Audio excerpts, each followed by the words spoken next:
Hey guys, tonight we're going to do something a little different. We're going to quiet the clamor of conflict and instead drift into the surprisingly soothing hum of ancient bureaucracy. You see, when you picture ancient empires, you probably imagine clashing swords, thundering chariots, and heroic figures yelling inspiring things. But tonight, we're going to peek behind the curtain into the quiet engine room where the real magic happened. And trust me, if you were a common foot soldier, you probably wouldn't survive the battlefield, but the paperwork, that's what kept the empire running. So before you get comfortable, take a moment to like the video and subscribe, but only if you genuinely enjoy what I do here. And if you're listening, let me know in the comments where you are and what time it is for you right now. Now dim the lights, maybe turn on a fan for that soft background hum, and let's ease into tonight's journey together. Imagine, if you will, the gentle, almost imperceptible hum of a truly colossal machine. Not a machine of gears and pistons, but of parchment and clay, of disciplined minds and steady hands. You are drifting now, not through the chaos of battle, but across the quiet, vast expanse of the Achaemenid Persian Empire. This wasn't just a kingdom, it was the largest empire the world had ever seen up to that point, stretching from the sun-drenched shores of Greece all the way to the dusty plains of India, from the fertile banks of the Nile to the rugged mountains of Central Asia. That's a lot of ground to cover, even if you're just sending a strongly worded memo. And how, you might wonder, did such an immense, diverse tapestry of peoples, cultures, and landscapes hold together? It wasn't primarily through the roar of conquest, though there was certainly plenty of that. No, the true, enduring strength of Persia lay in something far more subtle, far more pervasive, and surprisingly, far more calming: its unseen administrative threads. These were the bureaucratic sinews that bound the empire, not with brute force, but with a quiet, persistent, almost meditative order. Think of it as the ultimate ancient spreadsheet, meticulously maintained, ensuring every column and row added up, day after quiet day. You see, while history often glorifies the kings and the warriors, the true unsung heroes of ancient stability were the administrators. They were the ones who ensured the grain flowed from Egypt to feed the capital, who managed the tribute from distant satrapies, and who kept the vast communication networks humming. They were the quiet librarians of empire, filing away records of everything from troop movements to the precise yield of barley in a distant province. It's hard to get too worked up when you're meticulously counting sheep for tax purposes, isn't it? Picture the royal road, not as a dusty path for armies, but as a meticulously maintained artery of information. You can almost hear the soft thud of hooves as couriers, part of the Bureaucracy, or the Persian postal system, gallop along its well-marked stations. These weren't just messengers, they were the nervous system of the empire, carrying decrees, reports, and perhaps even the occasional shopping list from the great king's household. This ancient superhighway, stretching over 1,600 miles from Susa to Sardis, wasn't just a testament to engineering. It was a testament to meticulous planning and maintenance, ensuring messages reached their destination with surprising speed. It's almost like they invented ancient overnight delivery, just without the enthusiastic guy in the brown shorts. And beneath this grand network, you find the satrapies, the vast administrative provinces, each governed by a satrap, a loyal official appointed by the great king. These weren't just random land divisions, they were carefully delineated zones, each with its own local administration, its own tax quotas, and its own unique set of challenges that needed to be smoothly integrated into the imperial whole. Imagine the organizational charts, the flow diagrams, the endless, perfectly rolled scrolls detailing who reported to whom, and what exact percentage of their harvest they owed to the imperial coffers. It's enough to make a modern accountant weep tears of joy, or perhaps just fall asleep from sheer blissful order. The stability of this empire wasn't built on fear alone, it was built on predictability. When you know exactly what your tax burden is, when you know the trade routes are secure, when you know that disputes will be settled according to established law, a profound sense of calm can settle over even the most far-flung village. This wasn't the chaotic freedom of a nascent state, this was the quiet, almost hypnotic embrace of a system that worked. It was the soothing rhythm of an empire that understood the power of consistency.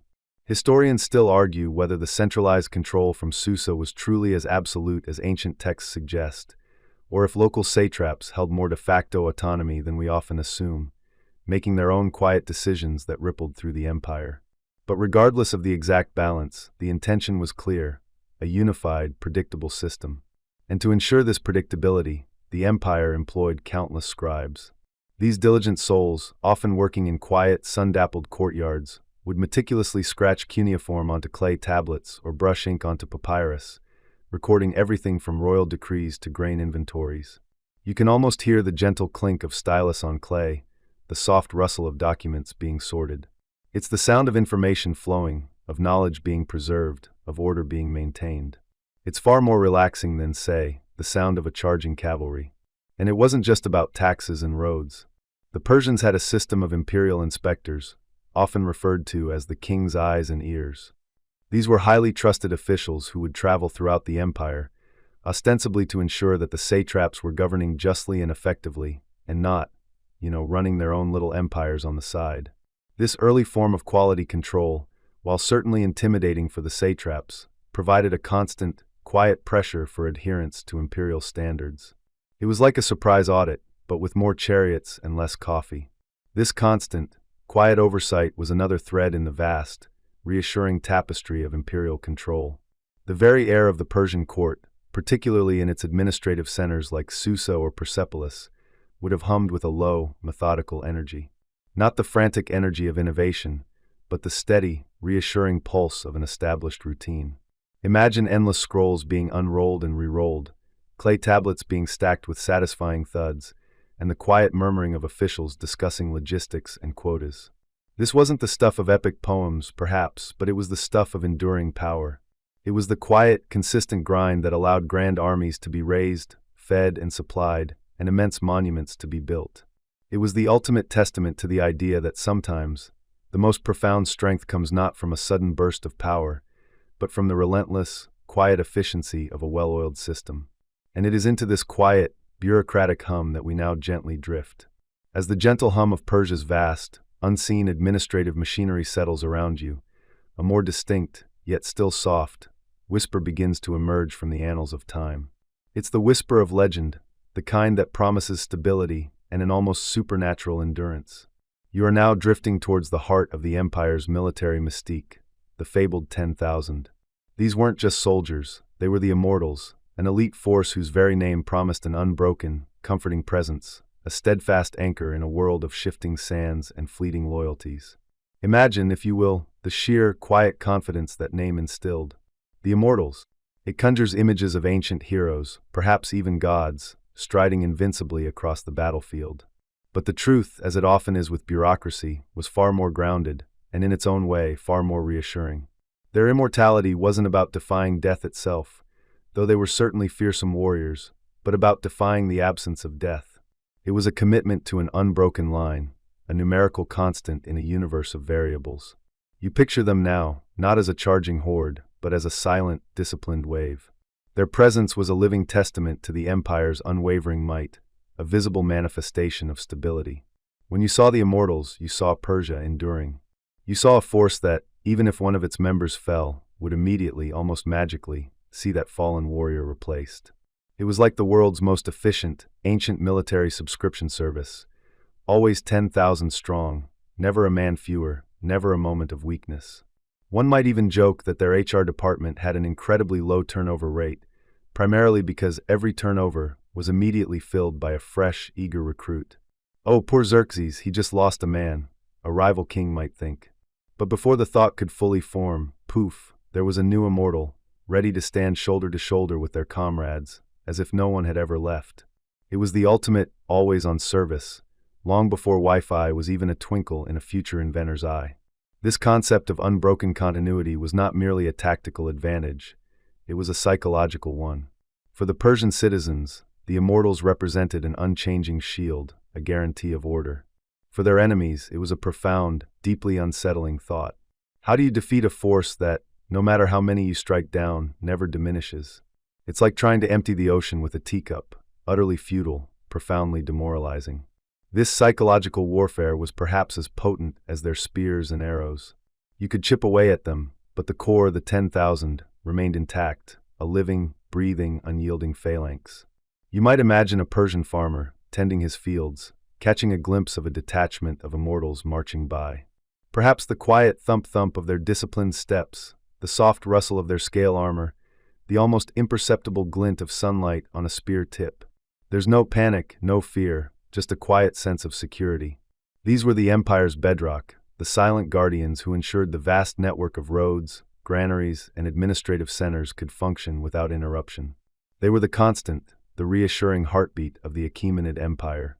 One of the most mainstream historical facts about them, which you can almost hear whispered through the ages, is their prominent role in the Greco-Persian Wars. You can almost see them, marching through the narrow pass at Thermopylae, a formidable, unyielding force, their presence itself a challenge to the defiant Spartans. They were the elite vanguard, the shock troops, always at the forefront of the empire's ambitions. Their reputation preceded them, a wave of quiet dread for those who stood against the great king. Now, for a slightly quirky tidbit that adds to their mystique, beyond their imposing numbers, the Immortals were known for their distinctive appearance. They wore brightly colored tunics, often embroidered, and adorned themselves with gold and silver jewelry, reflecting their elite status. But perhaps most notably, their spears had counterweights shaped like pomegranates, silver for the ordinary immortals and gold for the officers. Imagine the glint of those metallic fruits, catching the sunlight as they marched, a subtle, almost decorative, yet deeply symbolic detail that set them apart. It wasn't just about the weapon, it was about the statement the weapon made. It was a bit like having a very fancy, custom-made pen for signing important documents. It does the job, but it does it with a certain flair, a quiet declaration of status. You wouldn't want to lose one of those, not just because it's a spear, but because it's a pomegranate spear. The very name, Immortals, is fascinating in itself. Historians still argue whether the term Immortals was a Persian self-designation or a descriptive label coined by the Greeks, particularly Herodotus, who was so struck by their unbroken numbers. Regardless of its origin, the name stuck, a testament to the profound impression this unique military unit made on the ancient world. Did the Persian soldiers themselves, in the quiet of their barracks, refer to each other as immortal? Or was it a moniker of awe and fear given by their adversaries, a testament to the relentless, almost supernatural, way they maintained their strength? The debate continues, adding another layer of quiet mystery to their story. This unwavering consistency was not accidental, it was the bedrock of their legend. It wasn't about a single hero's impossible feat, but about the steady, predictable, almost bureaucratic miracle of perfect replacement. The comfort you feel now, imagining their unbroken ranks, stems directly from this meticulous adherence to a number. It's the comfort of knowing that the lights will always be on, the water will always flow, and your favorite podcast will always have a new episode waiting for you. It's the deep, satisfying calm of absolute reliability. They were the ultimate expression of the empire's desire for order and control. Every man was a cog, yes, but a perfectly interchangeable, perfectly functioning cog, ensuring the grand machine never faltered. You can almost hear the soft, rhythmic clink-clink of their scale armor as they moved, a sound of quiet efficiency, not of clashing chaos. Their presence on the battlefield wasn't just about brute force. It was about the psychological weight of an unyielding, unending presence. They were the military equivalent of a perfectly maintained, always-on-server farm, no downtime ever. And for an empire as vast and diverse as Persia, that kind of guaranteed continuity was the ultimate luxury, a lullaby of silent strength. You settle deeper now, letting the gentle murmur of ancient administration wash over you, and as you do, a specific number begins to hum in the background of your thoughts, 10,000. Not 9,999, nor 10,001, but precisely, perfectly, exactly 10,000. This wasn't just a casual estimate, you see, or a rough headcount taken on a lazy Tuesday afternoon. No, for the Immortals, this wasn't merely a number. It was their very essence, a deeply reassuring mathematical constant in a world of flux and shifting sands. Think about it for a moment, the sheer, satisfying roundness of that figure. 10,000. It rolls off the tongue like a perfectly weighted stone skipping across a calm pond. In an era before digital spreadsheets and instant population counts, the commitment to such an exact, unchanging number speaks volumes about the Persian administrative genius. It wasn't just about tactical might, though we'll get to that. It was also about a profound, almost spiritual numerical harmony. You can almost picture the scribes, their ink-stained fingers meticulously tallying, retallying, ensuring that the grand total always resolved to that crisp, clean figure. It's like the ancient world's version of making sure all your Tupperware lids perfectly match their containers, deeply satisfying and remarkably calming. From a purely practical standpoint, 10,000 was a sweet spot. It was a force formidable enough to be truly intimidating on the battlefield, a massive, disciplined wave that could break enemy lines with its sheer momentum and weight. Imagine standing opposite them, a sea of glinting spears and shields, stretching out before you, the rhythmic thud of their marching feet a low, ominous rumble. It was a number that projected power, certainly, but it wasn't so vast as to become unwieldy, a sprawling, uncontrollable mass that would trip over its own feet. 100,000 men would be a logistical nightmare in ancient times, a constantly hungry beast requiring unimaginable resources and coordination. 10,000, however, was manageable. It was large enough to be a decisive force, yet small enough to be moved, fed, and commanded with a degree of precision that would make a modern army envious.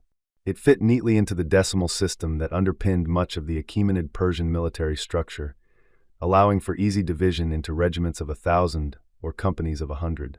This inherent numerical order brought a quiet efficiency to their very existence. But beyond the practicalities of war, there was a deeper, almost mystical quality to the number.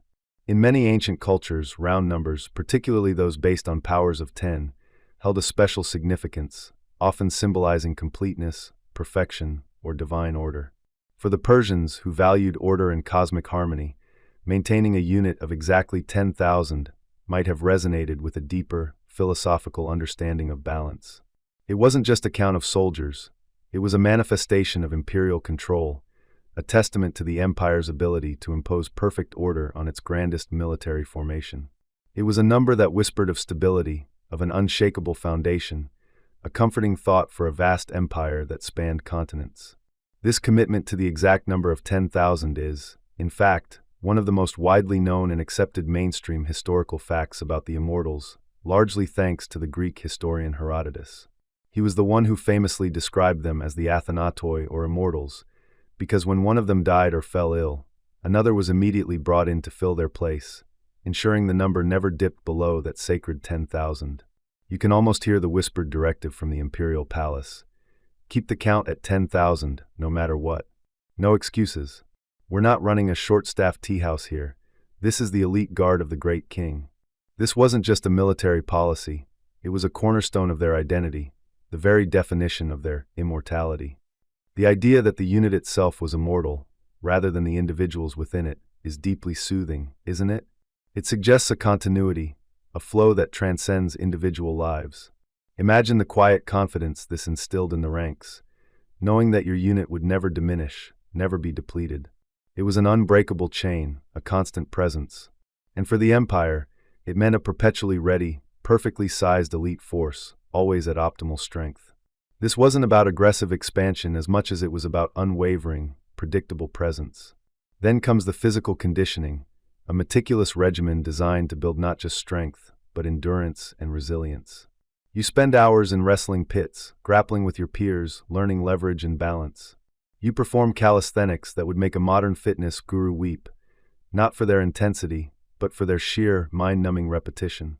Imagine doing the same set of push-ups, then sit-ups, then squats, day in and day out, until each movement is less a conscious effort and more an autonomic function. It's the kind of training that makes you appreciate the simple luxury of sitting down, even on a hard, dusty bench. Of course, a warrior must master their tools. For the Immortals, this meant an intimate relationship with the bow, the spear, and the sword. You begin with the bow, the primary weapon of the Persian infantry. You are taught the precise stance, the subtle shift of weight, the gentle pull of the string, the smooth release. You draw back the sturdy composite bow, feeling the immense tension build, then release, sending the reed arrow whistling toward its target. And you do it again, and again, and again, not for minutes, but for hours. Not for days, but for weeks, then months. Your fingers grow calloused, your forearms develop an impressive musculature, and your aim becomes so instinctively true that you could probably hit a gnat's eyebrow at 50 paces. Then comes the spear, that deceptively simple weapon. You learn to hold it, to thrust, to parry, to maintain formation with the dozens of other recruits around you, each spear a silent, deadly extension of the man wielding it. The rhythmic thwack of spears hitting practice dummies, the soft shush of feet shuffling in unison, these become the soundtrack of your days. And the sword, a secondary but vital tool, is taught with equal precision.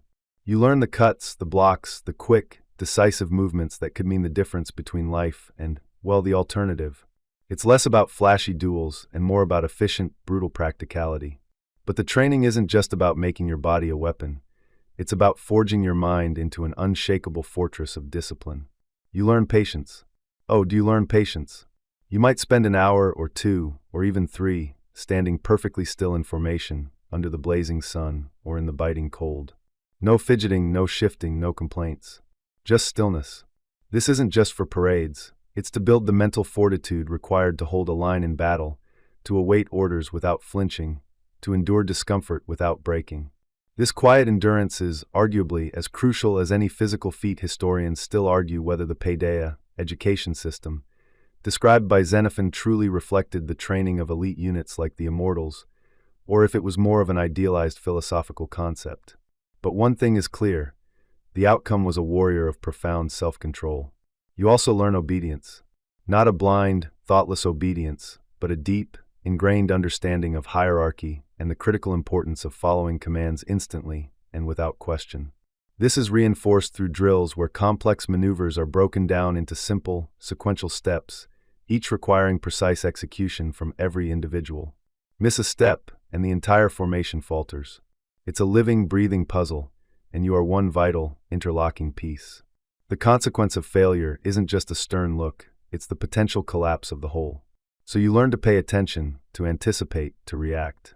A quirky tidbit about this mental training: recruits were reportedly subjected to endurance vigils, where they had to sit or stand motionless for hours, often in uncomfortable positions or in silence, specifically to train their minds against distraction and impatience.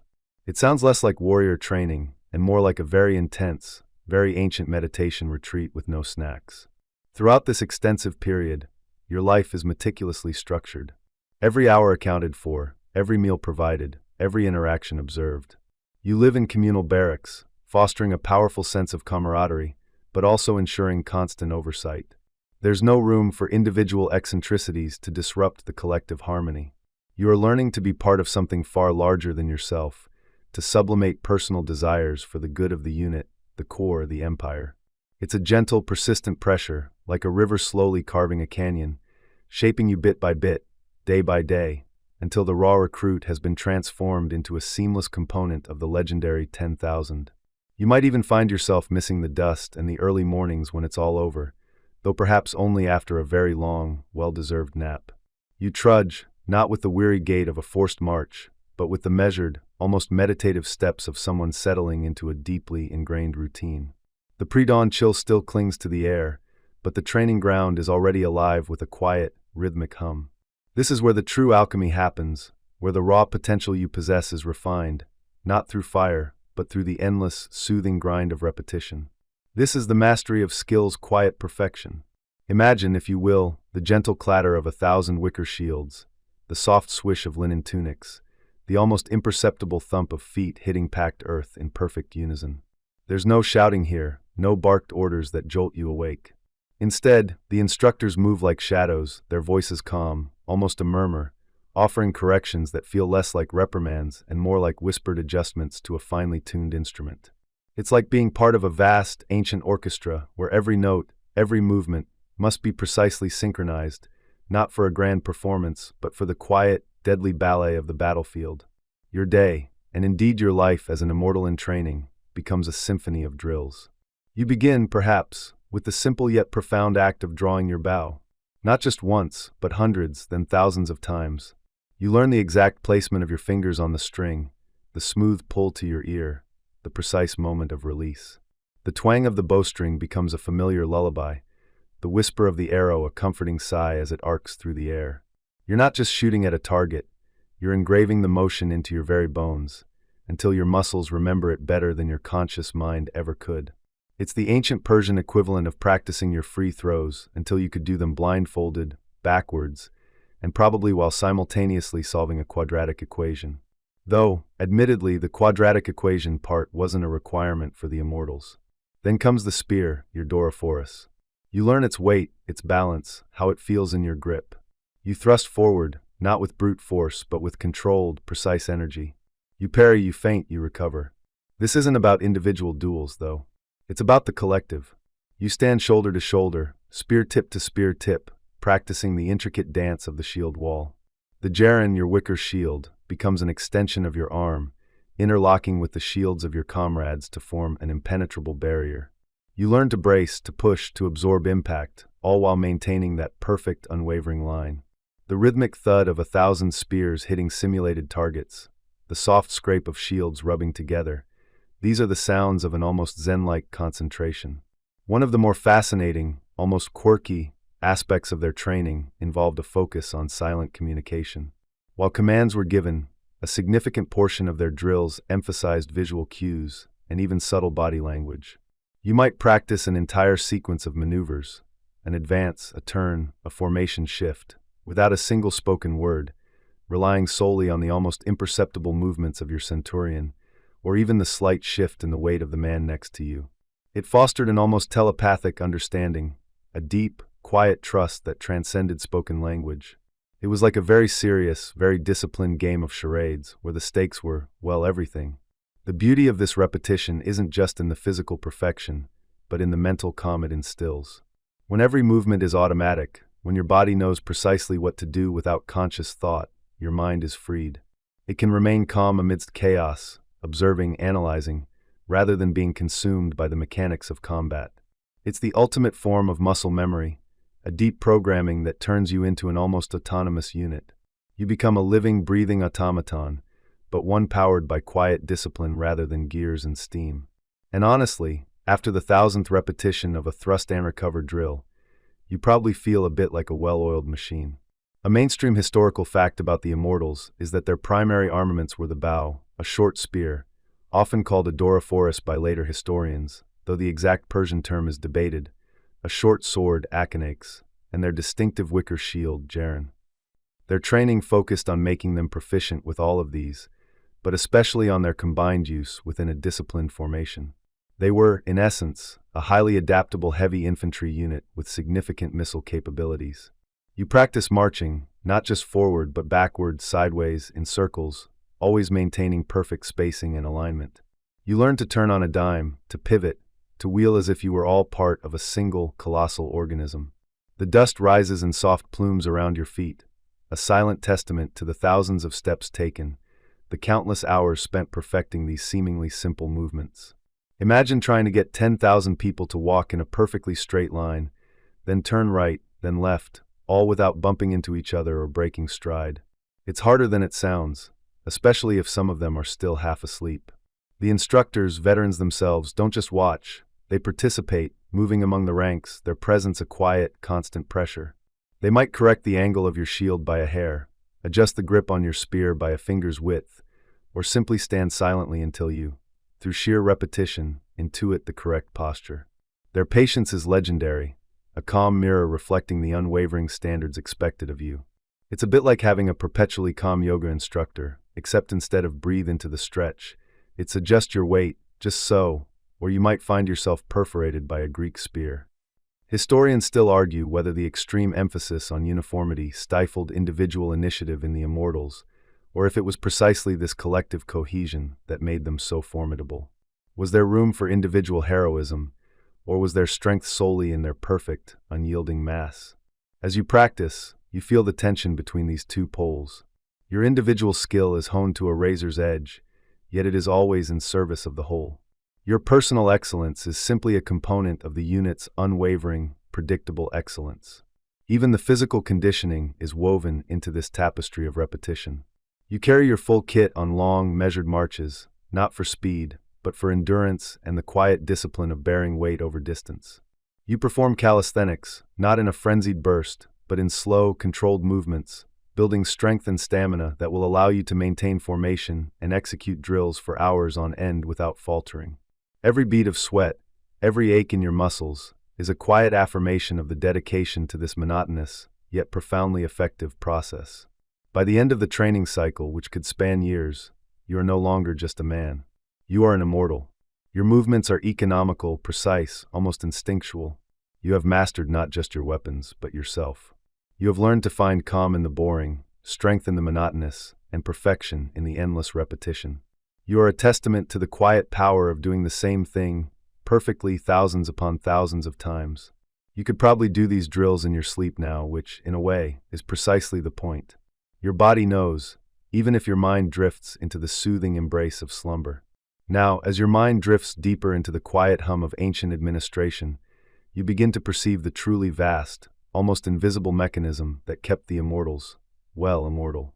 We're talking about the silent engine of sustenance, the logistical behemoth that quietly fed, clothed, and equipped these enduring warriors, day in and day out, whether they were marching across sun-baked plains or standing guard in a lavish palace. It's like the ancient Persian equivalent of Amazon Prime, but instead of delivering a new gadget, it's delivering 1,000 tons of lentils and a fresh batch of bronze arrowheads. You wouldn't see it directly, but you'd feel its omnipresent calm. Imagine, if you will, the sheer scale. 10,000 men always. That's 10,000 mouths to feed, 10,000 bodies to clothe, 10,000 sets of equipment to maintain. It wasn't just about having a big pile of stuff. It was about having the right stuff in the right place at the right time. This wasn't a last-minute scramble to find a spare helmet. This was a meticulously choreographed ballet of supplies, moving with the quiet rhythm of a well-oiled machine. Let's start with the most fundamental need, food. You picture the Immortals, not as fierce warriors, but as very hungry people. Every single day they needed sustenance. And it wasn't just a handful of dried dates. Their diet, for peak performance, was varied and substantial. Think about the vast granaries, stretching like endless, sleepy dragons across the empire, filled with wheat, barley, and millet harvested from fertile lands. These weren't just random barns. They were strategic storage facilities, carefully monitored for pests, temperature, and moisture, ensuring that every grain retained its life-giving potential. From these central depots, you can almost hear the soft creak of thousands of wooden carts, pulled by oxen or donkeys, plodding along ancient roads, carrying sacks of grain, dried fruits, nuts, and even preserved meats or fish. The roads themselves were a marvel of ancient engineering. You might not think of a road as a logistical engine, but the Persian Royal Road, for instance, wasn't just a path, it was a superhighway of its time. Stretching over 1,600 miles from Susa to Sardis, it facilitated not just communication via swift messengers, but also the steady flow of goods. Imagine the designated way stations like ancient truck stops, where fresh animals could be swapped and supplies could be reloaded, all without a single hiccup in the flow. This was a mainstream historical fact that underpinned the empire's ability to project power and, more importantly for our purposes, to sustain its elite forces anywhere they were needed. It's like their version of the interstate highway system, but instead of billboards for fast food, you'd see signs for, well, probably more lentils. Beyond the raw ingredients, there was the processing. Bakers were constantly at work, their ovens glowing softly in the pre-dawn hours, filling the air with the comforting scent of freshly baked bread. You can almost feel the warmth radiating from those massive clay structures. But it wasn't just bread. There were legions of cooks, preparing stews, roasting meats, and fermenting beverages, all designed to provide a balanced and fortifying diet. These were not glamorous roles, mind you, but absolutely critical. Imagine the head cook, probably a very stressed individual, trying to ensure that 10,000 portions of a specific stew were ready by a certain time, every single day. One missing ladle of spiced chickpeas, and you'd have a very grumpy immortal, which, as we've established, is not ideal for imperial stability. Then, you shift your focus to the clothing. These aren't just any old rags. The Immortals wore distinctive and often richly decorated uniforms. Picture the vast weaving workshops, where the rhythmic thump-thump of looms would have been a constant, soothing backdrop. Shepherds tended vast flocks of sheep, their wool shorn, cleaned, and spun into threads of various colors. Dyers, with hands permanently stained in deep blues, greens, and reds, would dip fabrics into bubbling vats, creating the iconic hues that distinguished the Persian forces. And then came the tailors, countless individuals hunched over their work, meticulously cutting and stitching tunics, trousers, and cloaks. This wasn't a one-size-fits-all operation either. Each uniform had to be fitted, repaired, and replaced as needed. You can imagine a system where every immortal had a standard-issue kit, and if a tunic got torn or a sandal wore out, there was a clear, bureaucratic process for getting a replacement. It's almost like they had an ancient Persian equivalent of a quartermaster store, complete with a return policy. Yes, sir, your sandal is indeed worn through. Did you try turning it over and walking on the other side first? Probably not, but one can dream of such ancient banter.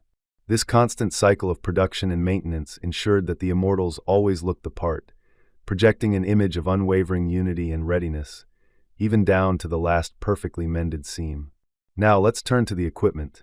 Swords, bows, quivers, arrows, spears, shields, armor, each piece a testament to skilled craftsmanship and an even more skilled logistical chain.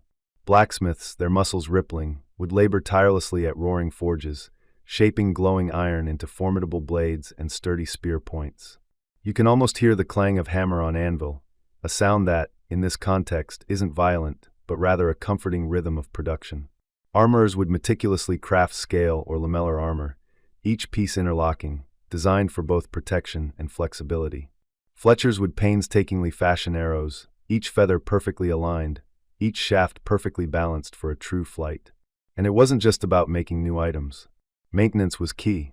Imagine the armories, not just as storage spaces, but as bustling repair shops. Dull blades would be sharpened, dented shields hammered smooth, and worn bowstrings replaced. Every single piece of equipment, from the grandest shield to the smallest buckle on a leather strap, was accounted for. This obsessive attention to detail, this almost spiritual devotion to ensuring every immortal was perfectly provisioned, down to the last rivet on their helmet, is a quirky tidbit that highlights the depth of their administrative foresight. It's not just about having 1,000 bows, it's about knowing the condition of each and every one of them. The entire apparatus was overseen by layers of administrators and scribes. These were the quiet heroes of the empire, the ones who ensured the numbers added up, the supplies flowed, and the immortals never went without. Think of the endless ledgers, filled with the steady, precise strokes of a scribe's reed pen, tracking every grain of wheat, every roll of fabric, every spearhead. It's almost like a giant, ancient spreadsheet, meticulously updated daily. You can imagine the occasional hiccup, of course.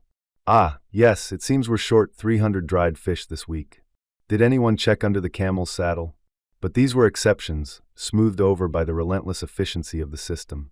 Historians still argue whether the Immortals' logistical support was truly centrally planned from Susa, the imperial capital, or if regional satraps had more autonomy in provisioning their local contingents than previously thought. Was it a top-down, rigid command structure, or a more flexible, decentralized system responding to local needs and resources? Either way, the outcome was the same, an unbroken chain of supply. This vast, unseen network wasn't just about moving goods, it was about moving information. Orders had to be transmitted, inventories had to be taken, needs had to be communicated. Messengers would crisscross the empire, carrying dispatches that ensured the right supplies were dispatched to the right place at the right time. It was a complex dance of demand and supply, orchestrated with a level of precision that would make a modern logistics manager nod in sleepy appreciation. So, as you settle deeper into the quiet comfort of this ancient tale, picture not the clash of swords, but the creak of supply carts. Not the roar of battle, but the gentle hum of ovens, the rhythmic thump-thump of looms, and the soft clang of hammers in distant armories. This was the silent engine, the bureaucratic heart that beat steadily, ensuring that Persia's elite force, the Immortals, were always ready, always provisioned, and always truly enduring. It's a reminder that even the grandest empires are built on the quiet, meticulous work of countless individuals, ensuring that the wheels of sustenance keep turning, smoothly, calmly, endlessly. And so, as the very air around you seems to soften, you drift deeper into the quiet hum of an empire that understood, perhaps better than any other, the profound power of order. We've spoken of the men, the training, the seamless flow of individuals. But what about the things? The spears, the shields, the tunics, the dried dates, the water skins, the very tents that sheltered them from the desert sun? This is where the unsung heroes of the Achaemenid Empire truly shine, the quiet maestros of the quartermaster's art. Imagine, if you will, a vast, ancient Amazon warehouse, but instead of the frantic whir of conveyor belts, you hear only the soft rustle of papyrus, the gentle clink of ceramic jars, and the hushed, rhythmic counting of inventory. You see, for the Immortals to remain precisely 10,000 strong, always ready, always perfectly equipped, there had to be an almost obsessive dedication to provisioning. This wasn't just about having enough, it was about having precisely enough, always in the right place, at the right time. It was a comforting routine, a predictable ballet of logistics that ensured no immortal ever woke up wondering where their breakfast was, or if their bowstring would snap mid-skirmish. It was the ultimate ancient Persian set-it-and-forget-it system, only it required constant, meticulous vigilance. Picture the main supply depots, sprawling complexes of stone and timber, their interiors cool and dim, smelling faintly of dried leather, beeswax, and the dusty scent of stored textiles. Here, the quartermasters, these ancient supply chain gurus, operated with a precision that would make a modern logistics manager weep tears of joy, or perhaps just sigh contentedly. Their days were a comforting rhythm of inventory checks, a soothing mantra of numbers and classifications. Every single item, from the smallest arrow fletching to the largest siege engine component, was accounted for. It was less like a chaotic battlefield, and more like an extremely well-organized library, where every book, every scroll, every weapon had its designated shelf, its specific place in the grand scheme of imperial readiness. You might imagine a team of dedicated scribes, their hands calloused from parchment and stylus, methodically updating ledgers. On one scroll, you'd find the tally of bronze arrowheads, categorized by type and forge. On another, the count of linen tunics, neatly folded and stacked, perhaps even noting the size variations, because even in an elite fighting force, a one-size-fits-all approach to clothing just leads to grumpy soldiers and awkward marching.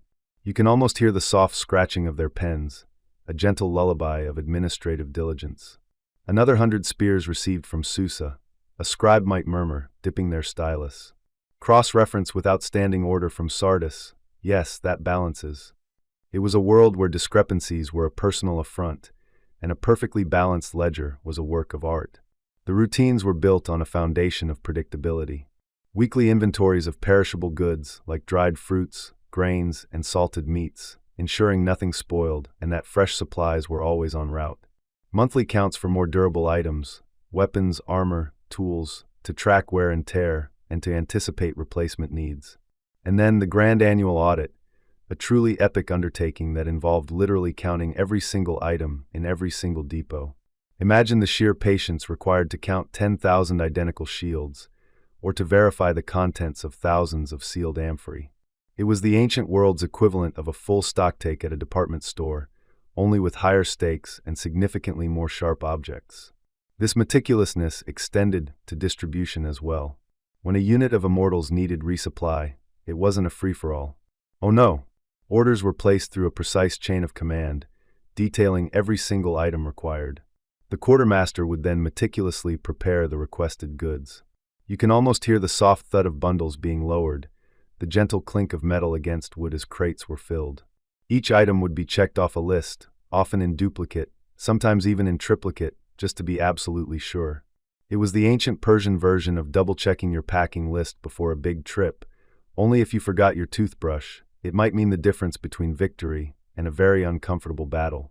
A mainstream historical fact that underscores this logistical prowess: the Achaemenid Persian Empire's famed Royal Road, a network stretching over 1,600 miles from Sardis to Susa, was not just for messengers.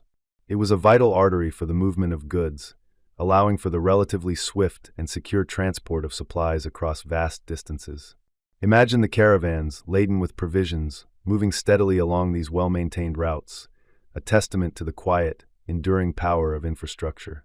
This road system was literally the backbone of the quartermaster's ability to ensure every item was perfectly placed, even if perfectly placed meant on a camel 5 weeks away. Now, for a quirkier tidbit.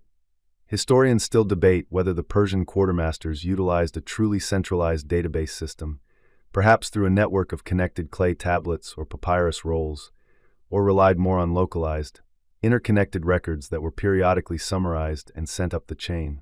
It's a fascinating thought, isn't it? Did they have an ancient version of a cloud server, or was it more like a giant, highly efficient postal service for inventory reports? The sheer scale of their operations suggests a level of information management that was surprisingly advanced for its time, even if it involved a lot of dusty scrolls and very patient people. The result of all this precise, comforting routine was a profound sense of security for the Immortals. They didn't have to worry about their equipment. They didn't have to scrounge for food. Everything was provided consistently, reliably, almost invisibly. It was the ultimate military concierge service. You just focused on being an Immortal, and the Empire's unseen administrative engine handled the rest. Imagine the mental peace that brings to a soldier. No distractions, no nagging doubts about whether your armor would hold up or if you'd be fighting on an empty stomach.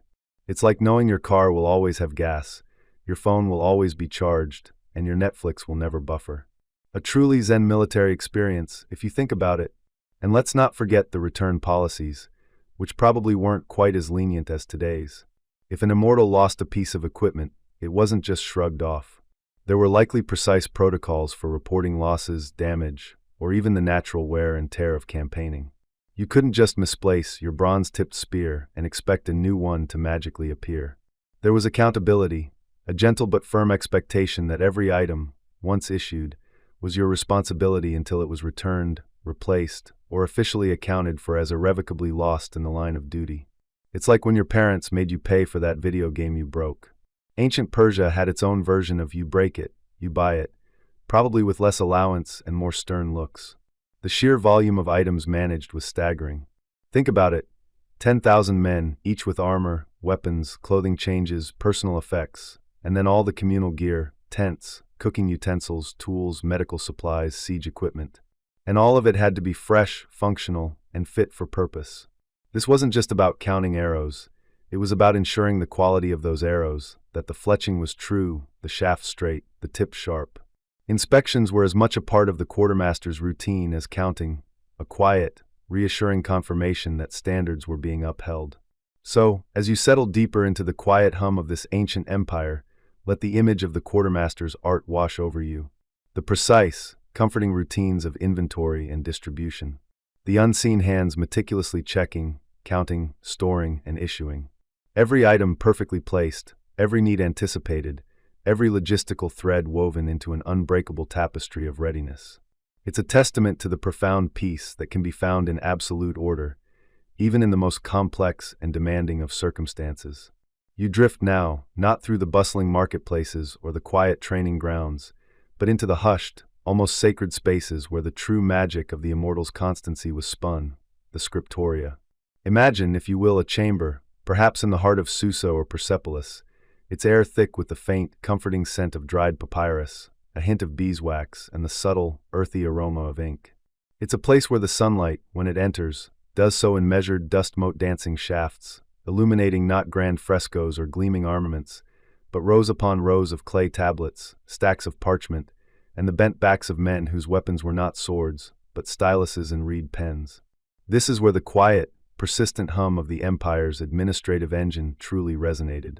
The logistics, the provisioning, the training, none of it could function without the tireless, often anonymous, work of the scribes.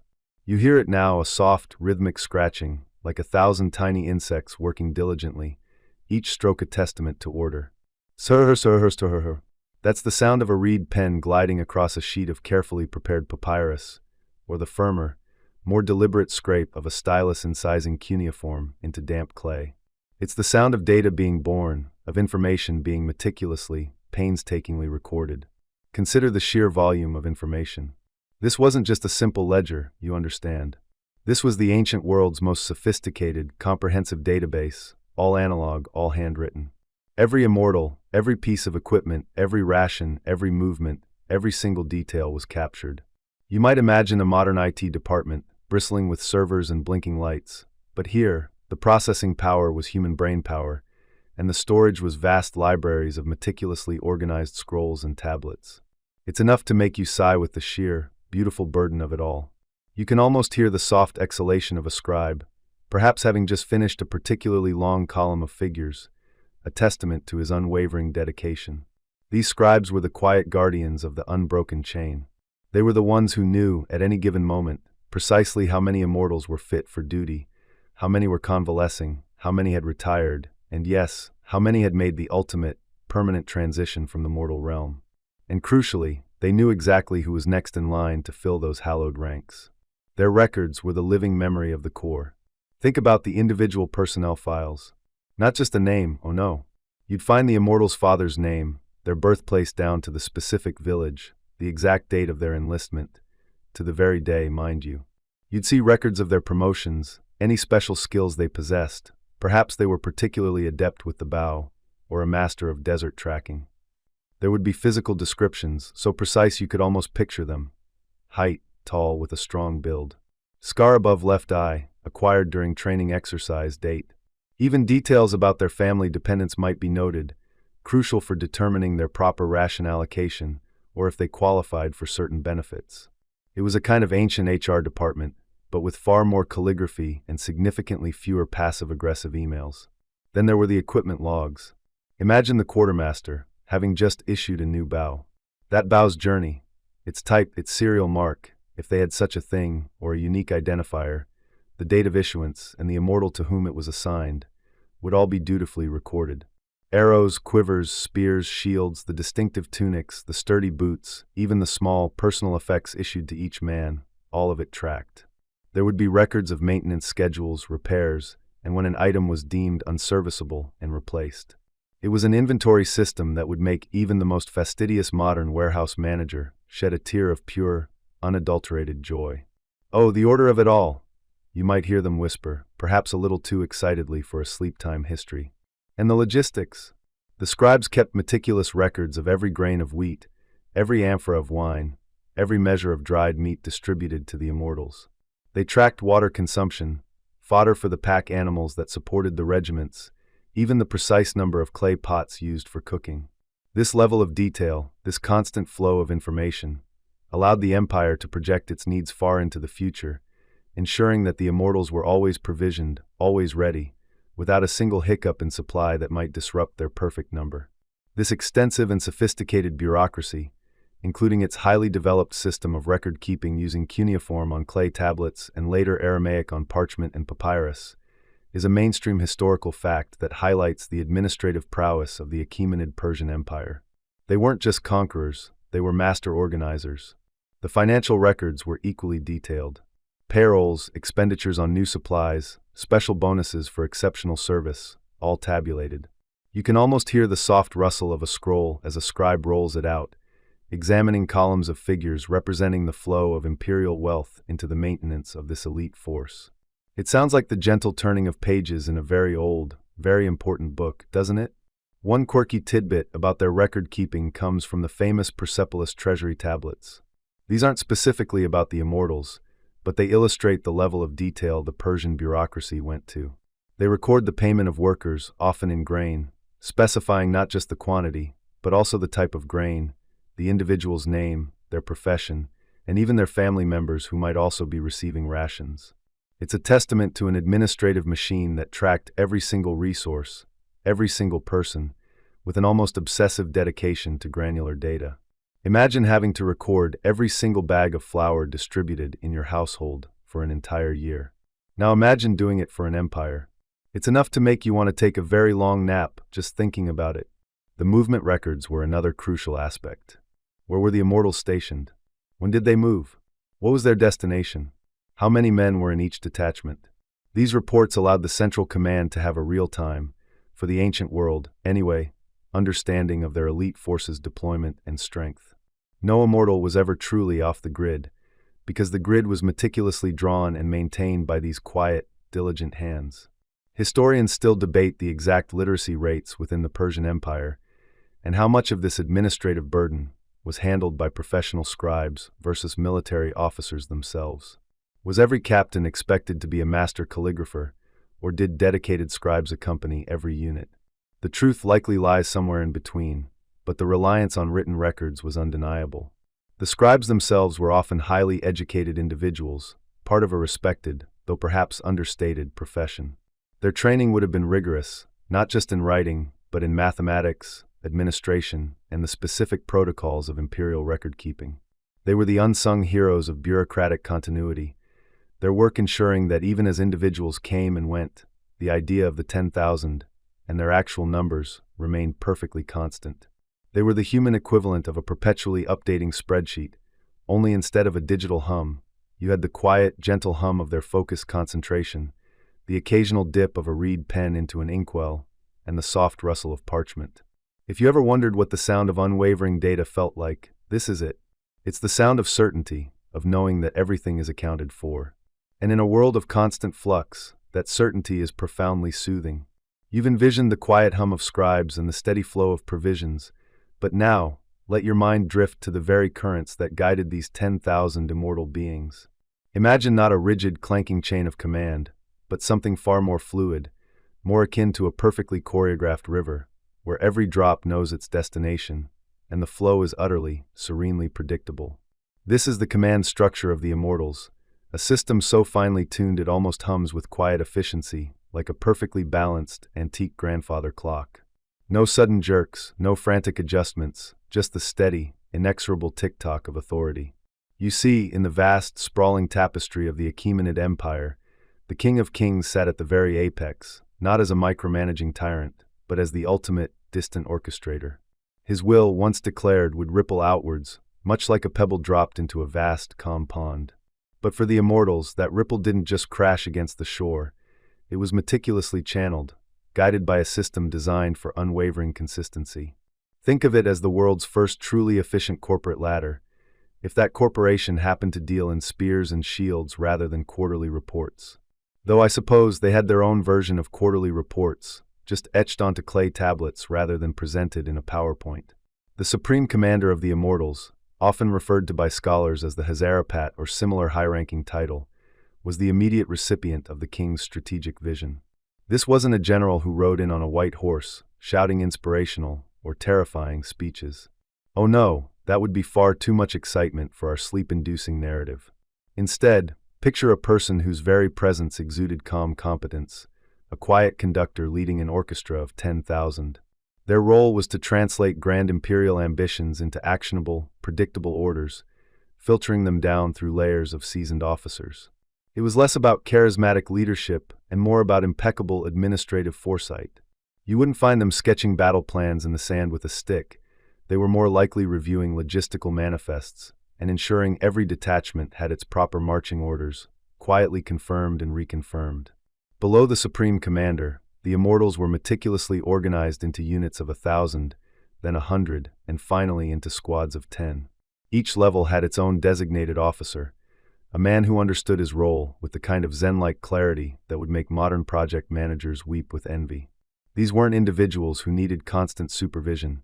They were extensions of the system, finely calibrated gears in a colossal, well-oiled machine. When an order was issued, it wasn't debated or reinterpreted.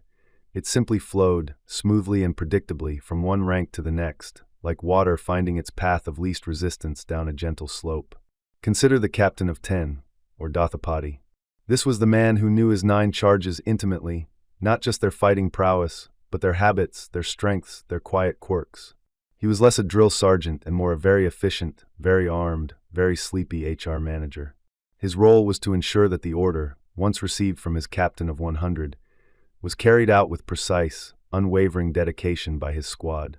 There was no room for individual interpretation or creative flair here. The objective was uniformity, predictability, and the kind of quiet obedience that would make a librarian proud. You could almost hear the collective sigh of relief from the high command. Ah, yes, they're doing exactly what they're supposed to be doing. How wonderfully boring. The communication itself was a masterclass in ancient efficiency. No frantic flag-waving or panicked messengers. Orders were often transmitted through a series of prearranged signals, hand gestures, or short, precise verbal commands, delivered in a tone that suggested mild interest rather than urgent necessity. Imagine a game of ancient Persian telephone, but where the message at the end is always exactly the same as the message at the beginning. It speaks volumes about the clarity of the initial directive and the rigorous training of every single individual in the chain.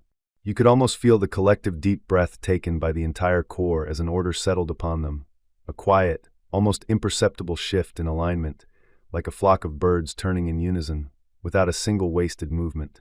This seamless flow of authority ensured that the Immortals could operate with an almost uncanny precision, even in the chaos of a campaign. While other armies might devolve into a shouting match or a disorganized scrum, the Immortals moved with the deliberate grace of a well-rehearsed dance troupe. Their movements were dictated not by the whims of a single general in the moment, but by the deeply ingrained protocols and the unwavering hierarchy that had been established long before the first spear was ever raised. It was a testament to the power of bureaucracy, proving that sometimes the most effective path to victory is simply doing exactly what you've practiced, over and over again, until it's as natural as breathing. One mainstream historical fact that underscores this quiet discipline is that the Achaemenid Persian military, including the Immortals, was known for its highly organized logistical and command structures, which allowed it to project power across vast distances.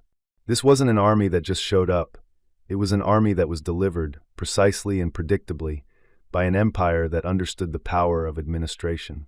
Their capacity for long-distance campaigns, often cited as a marvel of ancient military logistics, was directly tied to the smooth, predictable flow of command that ensured every soldier, every pack animal, every ration was where it needed to be, when it needed to be there. No last-minute scrambles, no oops, forgot the water skins moments. Now, for a slightly quirky or fringe tidbit, it's said that even the king himself, when present with the army, would rarely give direct commands to anyone below the rank of a 1,000-man commander. The chain of command was so respected, so ingrained, that bypassing it would be seen as an inefficiency, a disruption to the tranquil flow of authority. Imagine a CEO who trusts his middle management so completely that he never bothers to talk to the interns. It wasn't about aloofness, it was about honoring the very system that made the Immortals so effective. It ensured that the grand strategic vision from the top wasn't muddled by individual interpretations or, heaven forbid, a sudden burst of enthusiasm from a junior officer. Everything was filtered, refined, and delivered with the same quiet, unwavering consistency. And here's an open scholarly debate phrase for you to ponder as you drift off. Historians still argue whether this rigid, hierarchical command structure, while excellent for maintaining order and predictability, might have sometimes limited the Immortals' tactical flexibility in rapidly changing battlefield situations, or if their training was so thorough that they could adapt within the established framework. Was there strength in their unyielding adherence to plan, or did that very adherence sometimes become a subtle weakness against an unpredictable foe? It's a question that whispers through the ages, much like the quiet commands passed down through the ranks of the Immortals themselves. The beauty of this system was its unwavering predictability. Every officer knew their role, every soldier knew their place. There were no power struggles, no backbiting, no dramatic coups within the ranks. The hierarchy was as stable as the mountains, as predictable as the sunrise. This wasn't a structure built on charisma, but on competence, on the quiet understanding that the whole was far greater than the sum of its parts, and that individual brilliance, while perhaps appreciated on a personal level, was secondary to the smooth operation of the collective. It was the ultimate anti-drama military unit, where the greatest compliment you could receive was probably, "You are entirely unremarkable in your adherence to protocol." Even during the rare moments of actual combat, the command structure didn't dissolve into a chaotic free-for-all. Instead, it became a refined, accelerated version of its peacetime self. Orders might be delivered with more urgency, yes, but still with the same clarity and expectation of immediate, precise execution. You wouldn't see an Immortal officer losing his head and shouting random instructions. That would be terribly uncouth and, more importantly, terribly inefficient. The training had instilled a calm under pressure, a deep-seated trust in the system, and a quiet confidence that every man knew what to do, because they had practiced it 10,000 times. It was like watching a well-oiled machine perform under stress. Perhaps it whirred a little faster, but every gear still meshed perfectly. The quiet discipline extended to the decision-making process itself. While the Supreme Commander held significant sway, decisions were often the result of careful consultation and adherence to established military doctrine, rather than impulsive flashes of genius. It was a system that valued consensus and proven methods over individual brilliance, ensuring a consistent approach to every challenge. This wasn't a place for mavericks, it was a place for meticulous, predictable execution. If you were looking for a military unit that would surprise you, you were looking in the wrong place.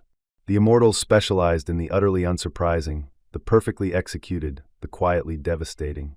So, as you let your mind wander through the ancient corridors of Persian power, imagine this seamless flow of authority, this gentle, predictable current that guided the 10,000.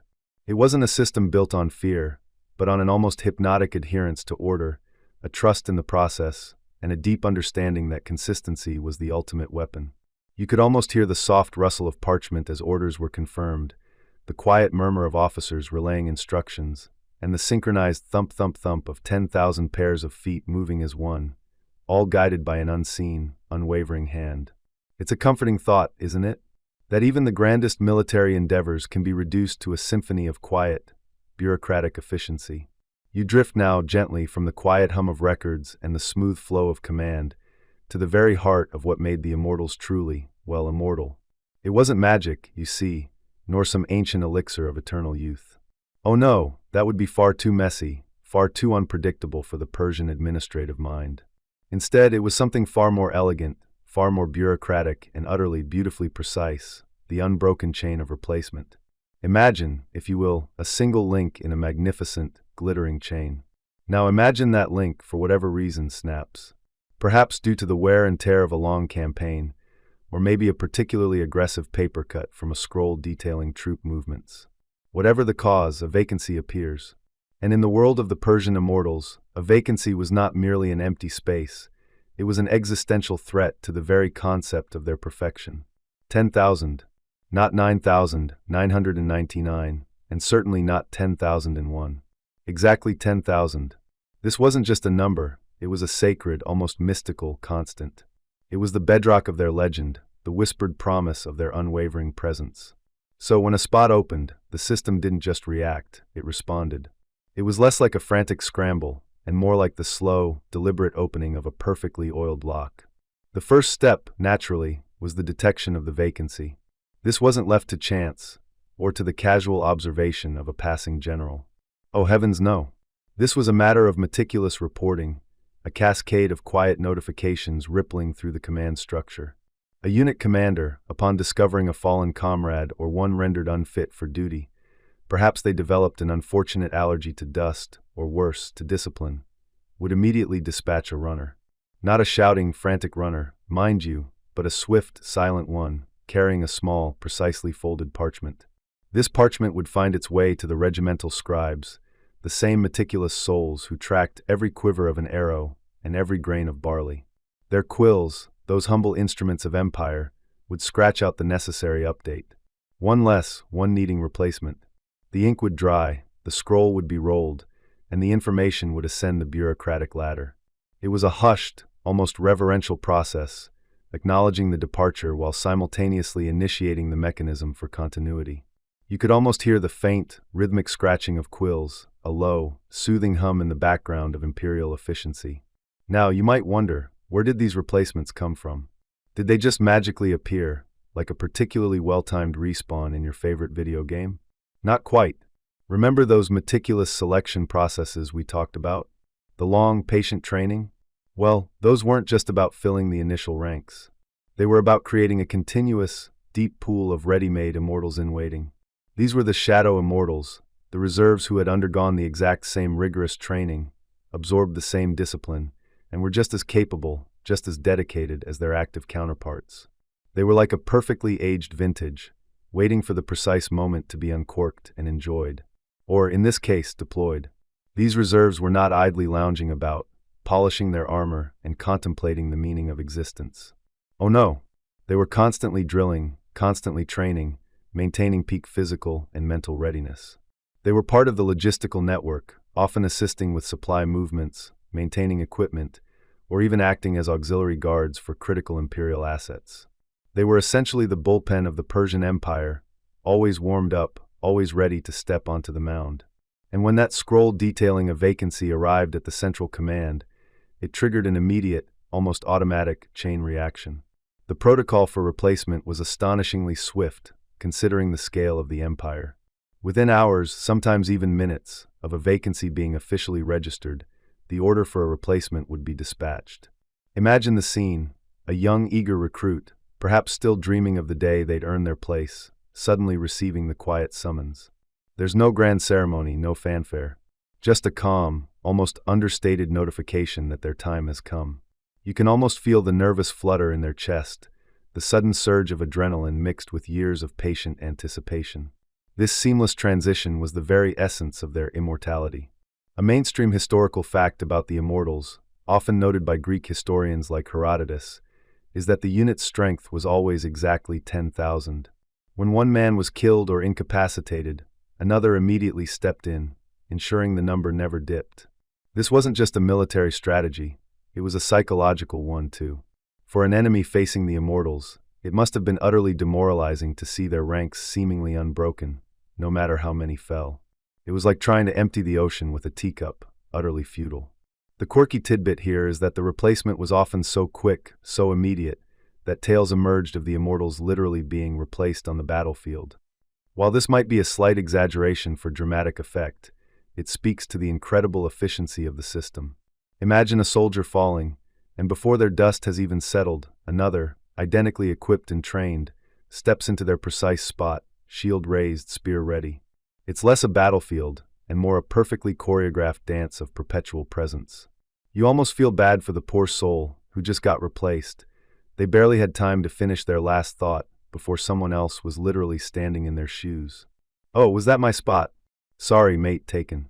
The administrative machinery behind this was a marvel of ancient bureaucracy. It wasn't just about moving a body. It was about updating records, issuing new equipment, and ensuring the new Immortal was seamlessly integrated into their specific squad and unit. Think of it like a highly advanced corporate HR system, but instead of onboarding new employees with a welcome packet and a tour of the break room, you're handing them a gleaming spear and pointing them towards the front lines. The paperwork, though perhaps not as voluminous as a modern tax return, would have been precise: name, lineage, training history, unit assignment, equipment issued. Every detail accounted for, every entry meticulously recorded by those quiet, diligent scribes. Historians still argue whether this constant replacement truly maintained the exact same quality of soldier, or if it was more about maintaining the number for psychological effect. Was the immediate replacement always as seasoned, as battle-hardened, as the one they replaced? The Persian system certainly aimed for it, with their extensive training and reserve pools, but the human element always introduces variables. Yet, the intent and the execution of maintaining the sacred 10,000 were unwavering. It was a testament to the idea that the unit, the concept, was more important than any individual within it. The new Immortal, now officially inducted, would be issued their distinctive uniform, their wicker shield, their short spear, their bow and quiver. Every item, down to the last bronze scale of their armor, would be accounted for, drawn from the perfectly organized quartermaster stores. There was no make do, or we'll get to it later. The equipment was ready, waiting. The uniform would fit, the weapons would be sharp, the provisions would be adequate. This wasn't just about practical needs, it was about psychological reinforcement. The new Immortal needed to feel, immediately, that they were part of the unbroken whole, that they were indistinguishable from those who had served before them. The integration was quick, efficient. They would join their assigned squad, slotting into formations they had drilled countless times in training. The existing Immortals would accept them without fuss, understanding that this was the way. There was no time for lengthy introductions or awkward icebreakers. The rhythm of the unit, the silent understanding of their purpose, would simply absorb the new arrival. It was a beautiful, almost hypnotic dance of continuity. One person steps out, another steps in, and the music, the silent, rhythmic march of empire, plays on without missing a beat. This precise protocol, this unwavering commitment to the number 10,000, wasn't just a logistical triumph. It was a philosophical statement. It declared that the Persian Empire and its elite fighting force was eternal, unyielding, and perpetually present. It was a lullaby sung in the language of administrative efficiency, a soothing promise that order, even in the chaos of war, would always prevail. You can almost feel the gentle hum of that immense, ancient machine, forever turning, forever maintaining its perfect, comforting balance. Now, as the quiet hum of the ancient Persian administrative machine continues to lull you deeper, we turn our gaze from the endless streams of supplies and the meticulous inventory of armaments to something even more profoundly intricate: the flow of the people themselves. Imagine, if you will, a vast, ancient human resources department, but instead of tracking vacation days and quarterly bonuses, it's tracking the very heartbeat of an elite fighting force, ensuring it never skips a beat. This is the realm of people's flow, the bureaucratic ballet that managed each Immortal's journey, from their quiet entry into the ranks to their seamless, almost imperceptible transition out of them. You see, for the Immortals to truly live up to their name, it wasn't enough to just have a pool of ready replacements. The system had to ensure that every single person within that sacred 10,000 was accounted for, their status known, their progression tracked, and their eventual departure handled with the same quiet efficiency as a quartermaster rotating stock. It was less about individual glory and more about the enduring, perfectly calibrated whole. Think of it less like a heroic saga and more like the world's most disciplined, ancient spreadsheet, constantly updated. When a new recruit, having passed the rigorous selection and grueling training, was finally deemed ready to join the ranks, their entry wasn't marked by fanfare or grand parades. Oh no, that would be far too much fuss. Instead, it was marked by the dry rustle of papyrus and the rhythmic scratch of a scribe's reed pen. You'd find yourself sitting before a stern-faced official, likely in a dimly lit chamber, filling out, or rather, having filled out for you, your personal details. Name, father's name, place of birth, perhaps a brief family lineage, any notable skills beyond the standard martial ones. This was your ancient Persian onboarding form, your bureaucratic birth certificate into the Immortals. No free snacks in the break room, mind you, just the quiet weight of expectation. It was all very official, very precise, and utterly devoid of the dramatic flair you might imagine for such an elite soldier. Once your details were meticulously transcribed onto the ledger, you were officially assigned your place within the phalanx. Not just any place, but a specific tent, a specific squad, a specific company. Your uniform was issued, not just handed over, but recorded against your name, piece by painstaking piece. The scale armor, the distinctive tunic, the bow, the quiver, the spear, the shield. Every item was tracked, every new immortal a living, breathing inventory item. And just like your annual HR review, but with more papyrus and less free coffee, your initial skills and strengths were noted. Were you particularly adept with the javelin? A swift runner? Unusually strong? These details, though perhaps not immediately relevant to your initial duties, were part of your evolving profile, a quiet data point in the grand scheme of the Immortals' collective capabilities. As you settled into the rhythm of daily life within the Immortals, the bureaucratic gaze never wavered. Your performance in drills, your conduct, any commendations or disciplinary actions, all of it was meticulously recorded. Think of it as an ancient, incredibly thorough performance management system. Promotions weren't just granted on the battlefield, they were processed through the appropriate channels, approved by the right administrators, and logged in the central ledgers. You didn't just become a squad leader. Your new rank was carefully inscribed, perhaps with a notation about the date and the approving officer. This wasn't about celebrating individual achievement, so much as it was about maintaining the precise hierarchy and order of the unit. Every step up the ladder was a bureaucratic transaction, ensuring the chain of command remained unbroken and clearly defined. Medical care, while perhaps rudimentary by modern standards, also fell under this meticulous oversight. An injury wasn't just treated, it was documented. The nature of the wound, the duration of recovery, any impact on your ability to perform your duties, all of it found its way onto a scroll, a quiet testament to the Empire's investment in its elite fighting force. There were no wellness programs or employee assistance hotlines, of course, but the very act of tracking your physical state was a form of care, ensuring that the human assets of the Empire were maintained to the highest possible standard. Even leave, if such a concept truly existed beyond the most dire family emergencies, would have been recorded, a temporary ripple in the otherwise perfectly smooth current of the Immortals' presence. But the true genius, the most profound and sleep-inducing aspect of this people's flow, lay in the handling of departures. For the Immortals to be truly immortal in number, every vacancy had to be filled instantly. This wasn't a matter of casual replacement, it was a precise, almost ritualistic process.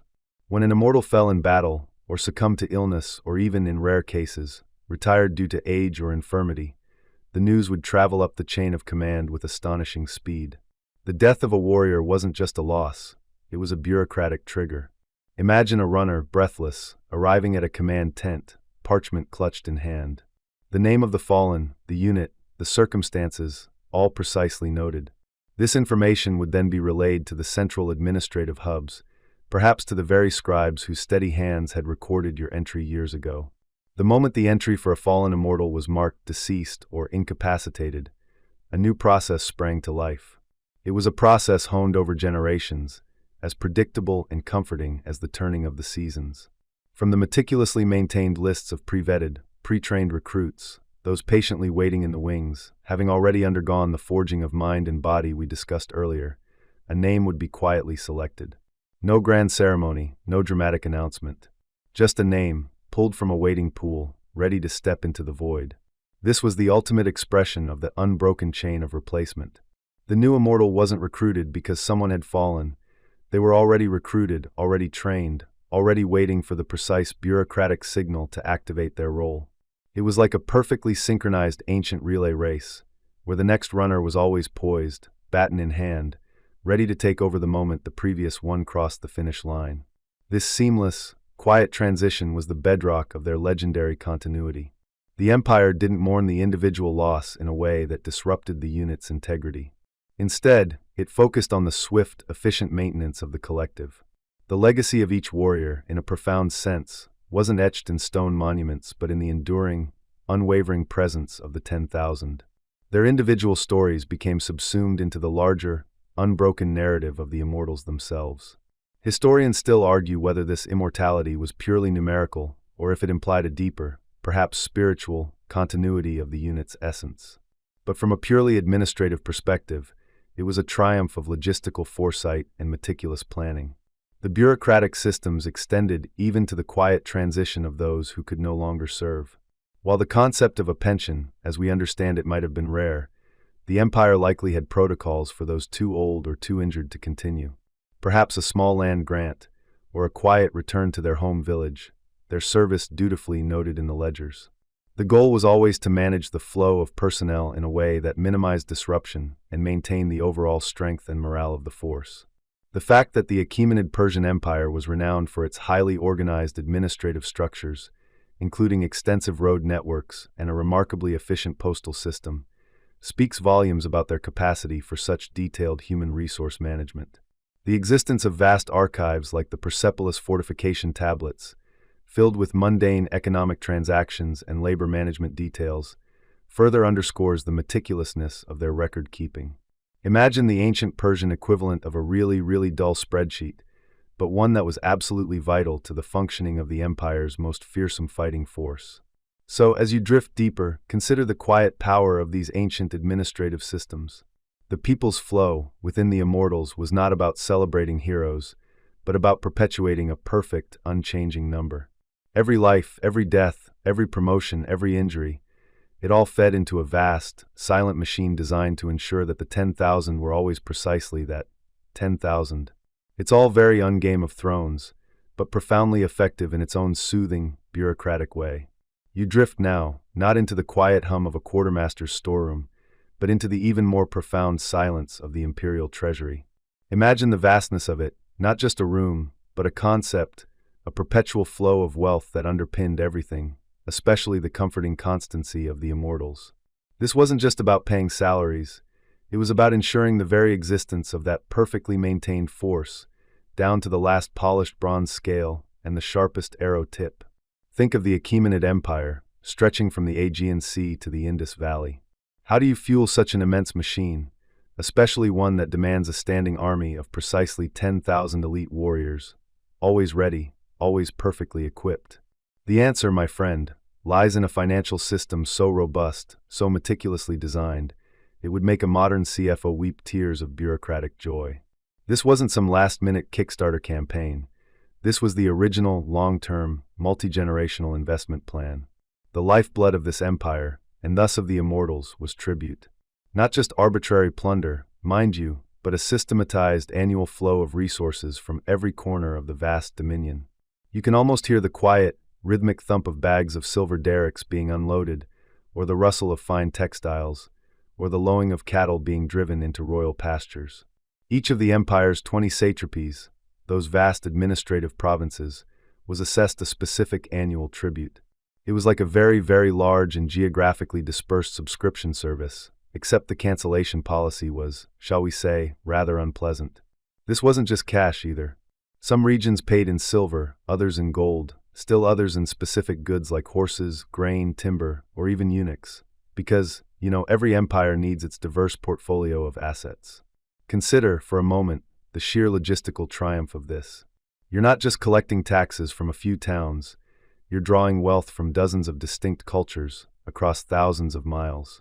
The satraps, the provincial governors, were the empire's chief revenue officers, tasked with ensuring these quotas were met. They had their own local bureaucracies, their own scribes with their own abacuses, or whatever the ancient Persian equivalent was, Probably just a very, very long scroll and a lot of counting on fingers and toes. And if a satrap failed to meet his quota, well, let's just say his performance review was less about a gentle chat and more about a very public, very permanent career change. It kept them motivated, you see. A little bit of fear, a lot of efficient paperwork. This tribute wasn't simply piled up in one giant vault.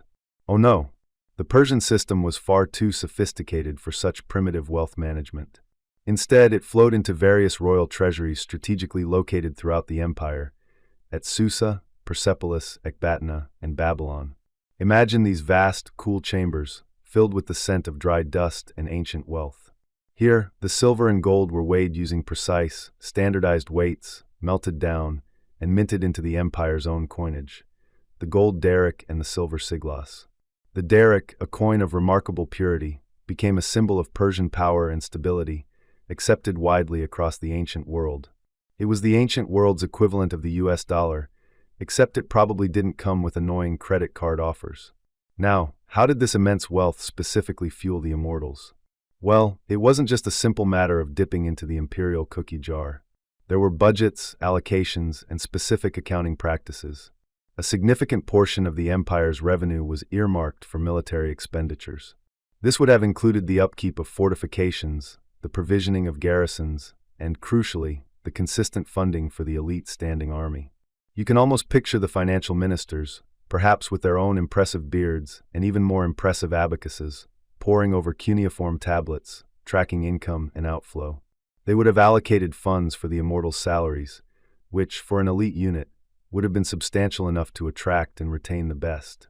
They'd budget for the purchase of raw materials, bronze for armor, iron for weapons, leather for shields, even the specific types of wood for their bows and spears. Then there was the constant need for provisions, grain, meat, wine, and water for 10,000 men, day in and day out, whether they were stationed in Susa or marching across Mesopotamia. Think about the contracts. Yes, even in ancient Persia, there were contracts. Imagine the imperial purchasing department negotiating with suppliers for vast quantities of goods. We need enough linen for 10,000 tunics, and don't even think about shortchanging us on the thread count. You can almost hear the haggling, the insistence on quality, the meticulous record-keeping of every single transaction. This wasn't just about paying for things. It was about ensuring a consistent supply chain, a predictable flow of resources that mirrored the predictable constancy of the Immortals themselves. A mainstream historical fact, often highlighted, is the sheer efficiency of the Achaemenid Persian tax and tribute system. It was one of the most sophisticated of the ancient world, allowing for a vast, centralized administration to maintain control and fund its ambitious projects, including its military. This system, established and refined over generations, allowed for a level of stability and long-term planning that was truly groundbreaking for its time. It wasn't just about collecting money. It was about fostering an economic environment that could sustain the empire. Now for a quirky tidbit. Did you know that some tribute was paid in gifts rather than explicit taxes? For instance, certain regions might be expected to provide a specific number of beautifully decorated horses for the royal stables, or exotic animals for the royal menagerie. While seemingly less formal than a silver payment, these gifts were often just as obligatory and carefully accounted for. It was a charming way to extract wealth, wasn't it? Oh, we're not taxing you, dear satrap. We're just asking for a friendly contribution of, say, 50 prize-winning stallions this year. You know, for the good of the empire, and perhaps a lovely new addition to the royal parade. It's like your friend who always forgets their wallet when the bill comes, but on an imperial scale. Historians still argue whether the wealth collected was primarily stored in treasuries or immediately recirculated through the economy. Some scholars suggest vast hoards were kept, providing a strategic reserve, while others lean towards a more dynamic system, where tribute quickly flowed back out as payments for state projects, military salaries, and administrative costs. The truth, as often happens, probably lies somewhere in the middle, a blend of prudent saving and necessary spending. But what is clear is that the system was designed to ensure a constant availability of funds for critical imperial functions, with the Immortals being at the very top of that priority list. Imagine the accountants, the financial managers of the Immortals themselves. They would have had their own subset of the imperial purse, a dedicated fund. They wouldn't just wait for a battle to provision their men. They would have a rolling budget for maintenance, for replacement equipment, for the constant influx of new recruits who needed to be kitted out from scratch. This wasn't reactive spending, it was proactive, predictive provisioning. You don't wait until the last helmet is dented to order new ones. You maintain a steady stock, ready for any eventuality. It's like having an Amazon Prime subscription for military supplies, but with way more paperwork and probably less free shipping. The sheer scale of the financial administration required to support 10,000 perfectly equipped men, year after year, across an empire that spanned 3 continents, is truly mind-boggling. It speaks to a level of bureaucratic foresight and organizational genius that we often overlook when we think of ancient empires. We tend to focus on the battles and the kings, but behind every grand conquest and every magnificent palace lay an army of scribes, accountants, and administrators, quietly ensuring the numbers added up. They were the unsung heroes of imperial stability, the ones who made sure the lights stayed on, and the immortals stayed, well, immortal. So, as you settle deeper, know that the comforting presence of the immortals wasn't just a matter of strong men and sharp swords. It was a testament to the quiet, unwavering power of the imperial purse, a continuous, carefully managed flow of wealth that ensured their perfection, their readiness, and their enduring, unchanging number. It's a lullaby sung by the rustle of ancient ledgers and the soft clink of countless coins, a testament to order, even in the realm of finance. You've witnessed the meticulous flow of replacements, the quiet hum of the scribes, the vast financial streams that kept the gears turning. But even the most perfectly engineered machine needs a regular checkup, doesn't it? A gentle poke here, a quiet prod there, just to ensure every cog is still spinning precisely as it should. This brings us to the surprisingly tranquil rhythm of the Immortals' inspections, a bureaucratic ballet designed not to catch failures, but to guarantee enduring excellence. It was less about gotcha, and more about yep, still perfect. Imagine, if you will, a calm, clear morning in a sprawling Persian encampment or within the polished courtyards of Susa. The air is still, perhaps carrying the distant bleating of sheep or the faint scent of baking bread. You, as an immortal, don't feel a tightening knot of anxiety in your stomach. There's no frantic last-minute polishing of boots or whispered panicked questions about forgotten regulations. Why? Because these inspections were as predictable as the rising sun, ingrained into the very fabric of immortal life. They were a reassuring, almost meditative ritual, a communal affirmation of their shared commitment to perfection. These weren't your drill sergeant screaming in your face, white-glove inspections, though the standards were impossibly high. Think more along the lines of a highly specialized quality control team at a luxury watch factory. They aren't looking for flaws, they're confirming that the flawless remains flawless. They're ensuring that every single immortal timepiece is keeping perfect time, ticking with the same unwavering precision as all the others. The goal was uniformity, not just in appearance, but in capability, in spirit, in the very essence of what it meant to be one of the 10,000. The process often began with the equipment, laid out with an almost artistic precision. Your composite bow, its laminated layers gleaming softly, would be examined for any fraying string or a hairline crack in its horn. Your quiver, carefully positioned beside it, would be checked for the correct number of arrows, each fletched just so, each tip sharpened to the exacting standard. The bronze scale armor, often worn over a padded tunic, would be scrutinized for any missing scales, any loose fastenings, any sign of neglect. This was the famous Persian candies, the long, flowing robe that often concealed their armor. But when it came to inspections, that candies was pulled back, revealing the meticulous craftsmanship beneath. You might even find a senior officer gently tapping a scale, listening for the right resonance, like a sommelier tapping a wine glass. Ah yes, you can almost hear them murmur, the unmistakable ring of perfectly maintained bronze. Your spear, typically about 6 feet long with a leaf-shaped iron head and a silver or gold counterweight at the butt, would be held aloft, its shaft checked for straightness, its tip for sharpness. Even the small dagger, tucked into your belt, had to be just right, its hilt secure, its blade free of nicks. It wasn't just about functionality, it was about presentation, about the visual message of unwavering readiness and impeccable order. Imagine if one immortal had a slightly bent spear, or another had a dagger that was just a little too short. The entire illusion of the perfect, unbroken legion would be shattered, wouldn't it? It would be like finding a single wonky pixel on a perfectly rendered high-definition screen. Unacceptable. Beyond the gear, there was the man himself. You'd stand tall, your posture reflecting years of disciplined training. Your uniform, from the tiara-like felt cap to your soft leather boots, would be clean, pressed, and perfectly fitted. No wrinkles, no smudges, no rogue threads. Your beard, if you had one, would be neatly trimmed, your hair impeccably styled. Personal hygiene wasn't just about comfort, it was a reflection of discipline. A disheveled immortal was an oxymoron, like a perfectly chaotic spreadsheet. Then came the physical assessment, not a grueling test of strength, but a quieter verification of readiness. You might be asked to perform a series of standard drills. A precise turn, a synchronized step, the smooth, fluid motion of drawing an arrow and knocking it to your bowstring. The emphasis was on precision, on uniformity, on the quiet, almost soundless execution of movements that had been practiced thousands of times. It was a dance of discipline, where every step, every gesture, was identical to the man beside you and the man beside him. A gentle sway of 100 men performing the same movement, a synchronized rustle of scale armor, a soft thwack as 100 bows were drawn. It was less a military display and more a living, breathing tapestry of organizational harmony. The officers conducting these inspections weren't just looking at the surface. They were observing your demeanor, your focus, the quiet confidence that radiated from a warrior who knew his place, his purpose, and his capabilities. They were gauging the immortal spirit, that intangible quality that spoke of unwavering loyalty and an absolute commitment to the empire. It was a subtle art, this reading of men, a skill honed by years of quiet observation. You couldn't fake the calm, steady gaze of a truly disciplined warrior. Well, you could try, but they'd probably know.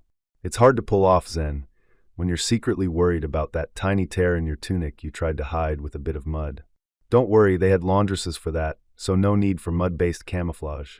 These inspections weren't just about individual performance, they were also about unit cohesion. Squads, platoons, and even larger formations would be assessed as a single, indivisible entity. Could they move as one? Could they respond to commands with a single, unified will? This was where the true genius of the bureaucracy shone through. It wasn't just ensuring 10,000 individuals were excellent. It was ensuring that the collective of 10,000 was an unstoppable, perfectly synchronized force. It was like a giant, ancient human orchestra, where every musician played their part flawlessly, and the conductor ensured the entire symphony was in perfect harmony. A mainstream historical fact about these inspections is that the Immortals' equipment and appearance were indeed remarkably standardized, reflecting the Persian emphasis on order and control. Herodotus, our talkative Greek friend, notes their distinctive golden-handled spears and elaborate tunics, suggesting a high degree of uniformity that would have been maintained through such rigorous inspections. Now for a quirky tidbit, it's said that part of the inspection involved checking the quality of the thread used in their embroidered tunics, ensuring it was of the imperial standard, often dyed with specific, expensive pigments.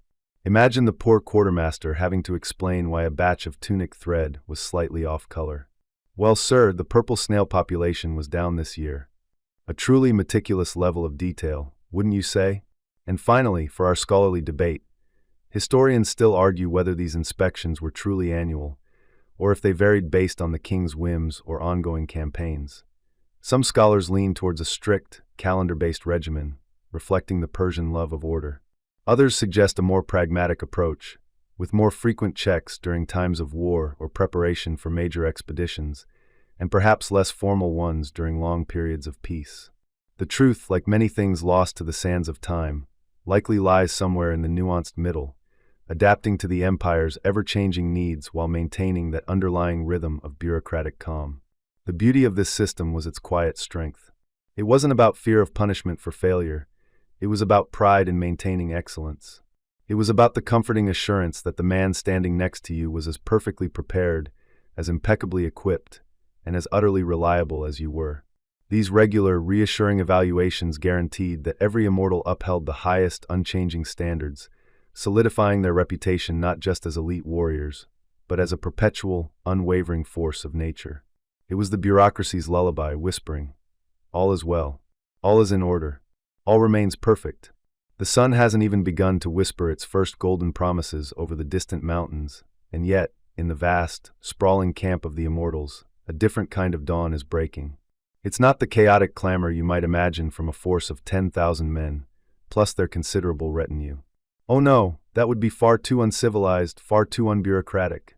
Instead, a hushed, almost imperceptible hum begins to rise, like the collective purr of a perfectly tuned, ancient machine. You don't hear shouts or frantic commands. You hear the soft rustle of canvas, the methodical clinking of metal, the quiet murmur of voices that know their place and their purpose. You are there, standing amidst the rows of tents, observing this pre-dawn ballet.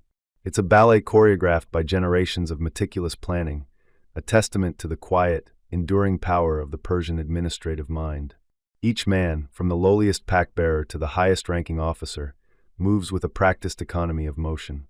Tents, precisely arrayed the night before, are now being dismantled with the speed and precision of a modern-day special forces unit packing up after a covert operation. But here, there's no urgent adrenaline, just the steady, comforting rhythm of routine. Poles are collapsed, canvas is folded into neat, uniform rectangles, and pegs are pulled from the earth with a gentle tug, leaving barely a trace.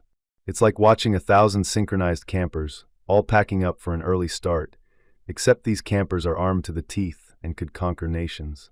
Though, let's be honest, conquering nations probably involves less complaining about the dew on your sleeping mat. As the first slivers of light paint the sky, the camp begins to transform. The vast, temporary city shrinks, condensing itself into long, sinuous columns. You see the baggage train, the true unsung hero of any ancient army, beginning to form up. This isn't just a few carts and mules. This is a moving logistical marvel. Wagons groan under the weight of provisions, dried meats, grains, water skins, spare weapons, medical supplies, even the personal effects of the soldiers. And yes, sometimes even live animals. It's said that Persian armies on the march would often bring along vast herds of sheep and goats, a mobile larder ensuring fresh meat, a kind of ancient, walking Costco. Imagine the sheer dedication required to herd thousands of bleeding, bi-and-g animals across vast distances, all while trying to maintain military discipline. It makes your weekly grocery run seem positively simplistic, doesn't it?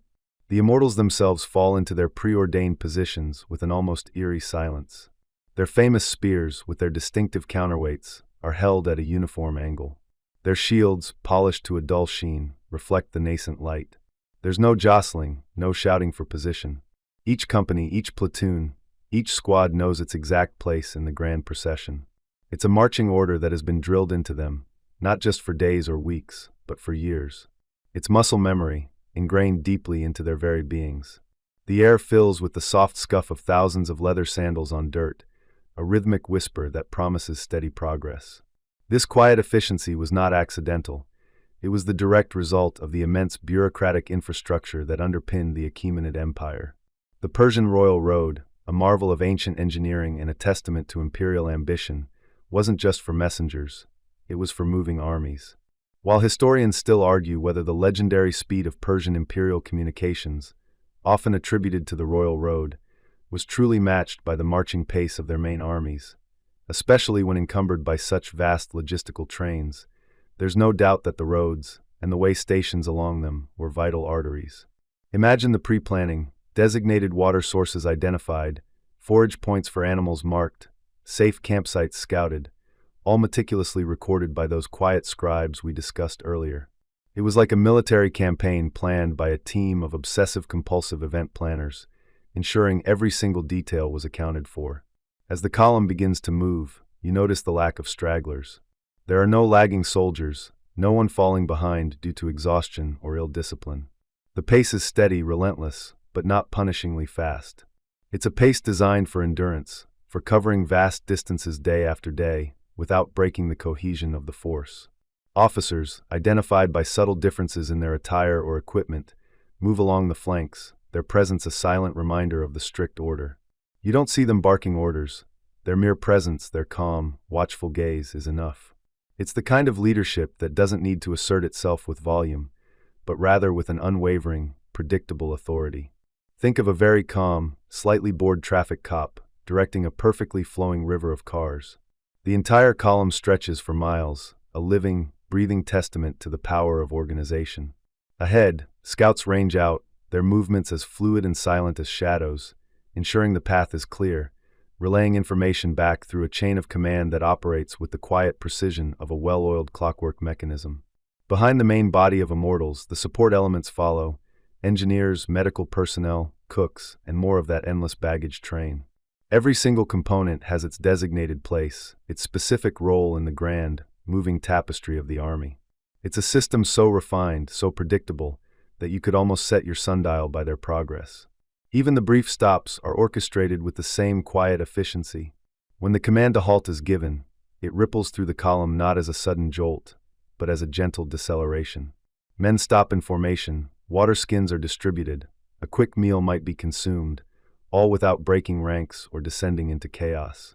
It's the antithesis of a modern roadside rest stop on a long holiday weekend. There's no frantic search for the cleanest bathroom, no squabbling over who gets the last lukewarm coffee. Just quiet, disciplined refueling, ready to resume the march at a moment's notice. This seamless movement, this quiet, almost invisible choreography, was the true power of the Immortals on campaign.